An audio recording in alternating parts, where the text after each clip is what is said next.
In today's video, we're talking about those things that seamstresses don't do, that if they did do, it would escalate their sewing significantly. So if you're not getting the results that you want, then stay tuned because this video is really going to speed up your learning process. Let's get into it. Welcome back to the channel. My name is Claire. So it occurred to me that there's lots and lots of things, well, I've got 9 things in particular, that seamstresses or sewers or tailors don't do. It would take their sewing from a 6 to a 10 if they were to do these things. It really, really would. And I'm talking from experience after 8 years sewing. Quite abundant to me that there were things that I were not doing in the beginning, either because I didn't realise that they should be done, or through sheer laziness, or wanting the project done as quickly as possible. But in taking that attitude, it took me much longer to learn the skills that I could have learned in a quarter of the time. So, have I built this up enough yet? Let's get into the first one. So the first thing that I didn't do and that I see others not doing is considering my style.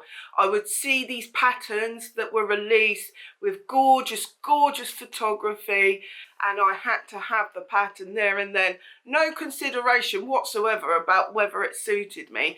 And often, as a plus size person, I would be basing my opinions on someone who was a size 10. I would just want to have that pattern there and then. And in the end, I would purchase the pattern and either not end up sewing it because I just never got around to it, or I did sew it and I became very, very frustrated, and it dipped my confidence because I didn't look how I thought I would look based on the slim models. We need to consider the style because we need to have an understanding of what suits us, what we feel confident in, what we feel comfortable in. Because if we based our buying decisions off of that, rather than basing them off instant gratification of seeing a beautiful model, we would be saving a lot of money, we would be saving our confidence and self-esteem, but we'll also be spending our valuable time sewing garments that we're actually going to wear, that we're not just going to take a photo for on social media and then throw it in the back of the cupboard and never get it out again. Do you know what I mean? The next thing that seamstresses don't do that they should do when they're starting to sew, and this is particularly aimed at beginners, is that they don't want to start simple. Invariably, what happens is a new seamstress who may have sewn 1 or 2 garments will see this pattern. It'll be an intermediate pattern. It might have all sorts of style lines and things that they haven't made before, and they purchase the pattern, they make the pattern, and then they get really frustrated because either they can't do the techniques straight off of the pattern that the pattern dictates, or they get frustrated with the project halfway through, toss it aside and forget about it, which is wasted time, money, and you're not actually learning anything. And in some cases, people will give up sewing after having such an experience, and it's such a shame, because if they just started out simple, maybe did a shift dress with bust darts, then they build their experience up step by step until they feel more confident doing the more intermediate patterns. I am no different. I have a whole bucket of UFOs that need addressing, that some are like 6 or 7 years old. They really are. The next thing I see that seamstresses don't do is experiment. I'm guilty of this, and I'm sure some of you are too. So you sew a couple of patterns up and you just kind of stick to what you know. So perhaps you're just used to sewing knit t-shirts, for example, and that's all you end up sewing because that's what you're comfortable with. I would urge you that if you do just stick to what you know, try something new, step outside of your comfort zone, and you will learn some new techniques. You will expand your experience and become a better sewist for it. For me, in the early days, all I ever sewed was fit and flare dresses. I didn't sew any jersey fabrics for the longest time. I think I'd been sewing maybe a year to 18 months before I got my serger, and I just didn't dive into knits, but once I did not look back. If you haven't seen my latest serger video, I will link it down below, because it's got tons of information for those that are a little bit intimidated by their serger or by knits, so do check that out. So the next thing that seamstresses don't do that they should, and it's something I'm still guilty of now, and that is not pre-washing fabrics. I am so bad at this even now, but I do see the value in doing it. When I was first sewing, I did pre-wash some fabrics and it kind of ruined the fabric, and that put me off from ever pre-washing again. Well, not ever, because I do occasionally pre-wash, just not as much as I should. But the thing was that I had the machine on the wrong settings, and it should have been probably like a really cool wash, and I put it on a hot wash and the fabric just completely faded. It was probably cheap fabric as well.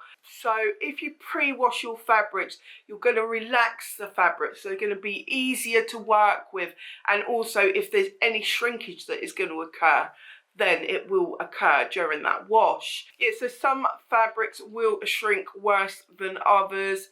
It really depends on the type of fabric you're using. You can do your research on Google and it will tell you which fabrics will shrink and which won't. But I do recommend that you pre-wash your fabrics. But before you do, don't forget to run your fabrics through the serger like I explained in this video. So the next thing we don't do that we should do is that we don't measure ourselves regularly enough. Perhaps we measured ourselves 6 months ago, but we might not be that same size. Us women, we do fluctuate in size quite a bit, some more than others. And if you are one of those people, you should really be measuring yourself with every project. I never did this in the beginning at all. To be honest, it was an ordeal, and I mean that in the sincerest form of the word, an ordeal to measure myself in the early days. I had spent years before sewing not measuring myself, just going into the shop trying to find the largest size. Often I'd buy the wrong size. Sometimes the largest size didn't fit me. And then when I started to sew garments, I had a little bit of a reality check, I have to say. I'll never forget the time that I first measured myself for a pattern that I really wanted to make. It didn't go up to my size at all. And actually it wasn't just the fact that the pattern didn't go up to my size, but seeing the actual figures of my size was something I had to come to terms with. And initially I did not measure myself unless I absolutely had to. As the years have gone on, I've had more and more self-acceptance, and now I've got myself into the habit every time I look at a pattern to see which size I need to draft. I measure myself there and then I choose my size based on that. I would never ever these days embark on a pattern without measuring myself, because it could be the result of 1 or 2 sizes completely wrong, and I've wasted my fashion fabric. The next thing that seamstresses don't do, and this is a big one, it's a really big one. I see this every single day. So people who are new to sewing do not choose their pattern size based off of their measurements. So what happens is they assume that they are a certain size in ready to wear, or they might know they're a certain size in ready to wear and assume that is the pattern size that they need. But pattern sizes are very different to ready to wear sizes.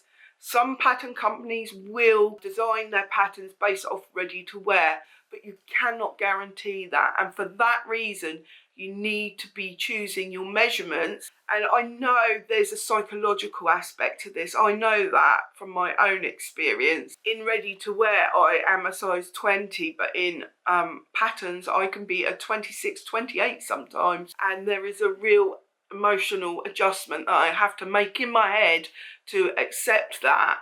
But what I've come to understand through my years of sewing is that The pattern sizes and the ready-to-wear sizes are just numbers, and they're meaningless, because a 28 in one pattern company can be one measurement and a 28 in another pattern company can be something else altogether. But I've really come to understand that those pattern sizes are completely and utterly meaningless.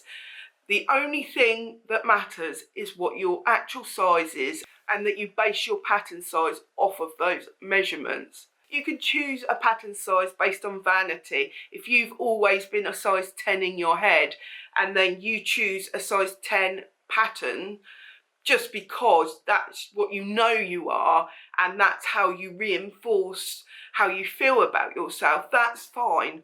But you're going to walk around in a dress that doesn't fit you. So it makes no sense whatsoever. You can tell I feel quite passionate about this one because it does come up a lot, and a lot of people do not realise this. And you know, every seamstress who starts to sew has to go through this learning process, myself included. Next time you're sewing a garment, make sure you sew it based on your measurements and not your ready-to-wear size. So the next thing that seamstresses don't do, and this would make the biggest impact of all in their sewing, and that is to make a muslin or a toile or a practice garment. I get a lot of comments by people saying they don't make toiles or muslins or practice garments. One of the reasons that comes up is that it's either a waste of time or fabric, and it's just not true. In the main, I'll use super cheap cotton. If you've watched any of my videos where I'm making a garment, you will see that I do a toile every time, and this is a lesson that I had to learn the hard way. I was just the same. In the early days, I had to grade patterns up as well because they did not have the size range that they do now. So there was a whole host of work around that. So I do that, and then making the garment as well was time consuming. And in my mind, I just thought if I do a muslin as well, it's just going to it's like making two garments basically. And I resisted it for the longest time. I really did resist it for the longest time. And it was a game changer. I mean, an absolute game changer. I can't express how much it saved my bacon, I tell you. But let's face facts, doing a practice run does take extra time. You know, that is extra time you save fixing your garment at the end. And by doing a muslin, you are not ruining your fashion fabric. So I actually don't think it is a waste of fabric to do that, or time for that matter. When I make my practice run, I'm really just tweaking the garment. If you saw me make this dress, which was the Baden dress, link is down below, I made a toile, but I had to do very minimal changes. When you are making a toile, you are gaining experience, you are learning about your body, you're learning about the changes you need to make, and at the end of the day, you are going to have a garment that is pretty damn near perfect fitting for you. If that doesn't convince you to spend the time and the money on making a toile, then I do not know what will. This month of July, I'm putting out a lot more videos than I normally do, so I do hope you are enjoying this extra content. It's a bit of an experiment for my channel, so we will see how that goes. So do hit that subscribe button, give me a like and a comment down below, because those things really matter to YouTube and help me a lot. Also, share the video out if you can. That'd be really, really helpful. Let's get back to the video. There's a couple more to do. So the next one that seamstresses don't do, that they should do, that would improve their sewing significantly, is to practice techniques on a scrap piece of, whenever I say scrap piece, I go to say scrap paper, on a scrap piece of fabric. We've all got scraps around, haven't we? So say you need to put a zip in, but you've never put a zip in. Don't wait until you're using your fashion fabric to do that and potentially botch it up like I did the first ever skirt that I made. You can't see the error in that picture, but believe me, the zip did not go in nicely. If it doesn't go right on your scrap fabric, try on another piece of scrap fabric and keep practicing until you get it as you need it. I'm certainly guilty of this. I'm guilty of all of them, to be quite honest with you. It's the things that take the extra time that we don't want to do, and they are the things that are going to help us. There's a sewing channel called Gentleman Jim. He doesn't upload anymore, but he does have videos up on his channel that are really worth a watch. He was an expert working in the field with famous people in America back in the day. One of the things he talks about is practicing. So if you can't sew in a straight line, sew a piece of paper until you can sew in a straight line. It's things like that that really do escalate our sewing. Buttonholes are a really good example, let's face it. So how many times have we completed a whole garment? We spent maybe a day, 2 days on a garment, we put the buttonholes and it completely messes up, and then we don't know how to take the buttonholes out. Have we been there? Put your hands up. I'm putting both hands up because I have been there many, many times. So now when I sew my buttonholes, I always do it on some scrap fabric, the same fabric I'm using with the same stabilizer underneath, and that will help show me how the buttonholes will come out. Sometimes they'll come out perfectly on the scrap paper. They'll come out perfectly on the scrap fabric. When you go to do it on your garment, they still don't work, but it just reduces the likelihood that something's going to go wrong. So something else that we don't do as seamstresses, but we should do, and that is to baste our garments. Now I know some of you will do this, some of you will do all of the things, but a lot of you will not, and I include myself in that in the past. All the things that I'm talking about, apart from pre-washing fabrics, I do what I should do now. And that has helped really scale up my sewing. So stop rambling, Claire, let's get into it. This one is basting. So whether that is hand basting with some proper basting thread, or your machine basting perhaps, either way, basting is going to help.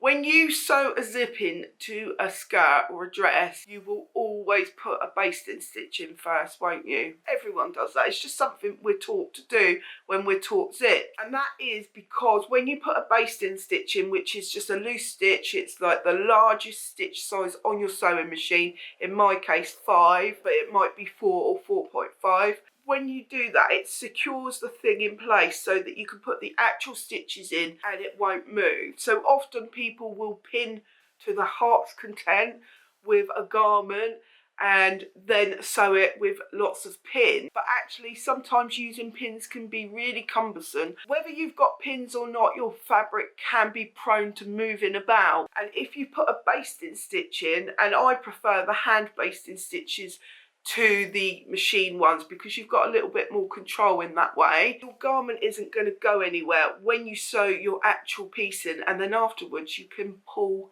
the basting stitches out again. It's like no one knew. And basting doesn't take long.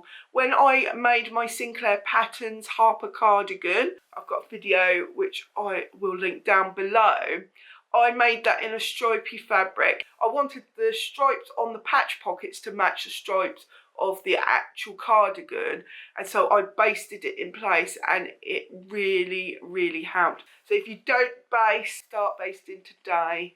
So if you enjoyed this video, do consider purchasing a coffee, or maybe consider joining my memberships. I have a membership on this channel where I do an extra video a month for my members, podcast style, so I just sit, have a bit of a relaxed chat with you guys, where I update you on any news, give you a little bit more information on any patterns I'm making, and I answer the questions that you ask me in my community tab. So if that interests you, have a look. Next to the subscribe button there's a join button. Click that join button and it will give you more information. So until next time, happy sewing. I hope you get some really good results with your next project. Don't forget to tag me on Instagram and I'll catch you in the next one. Bye for now.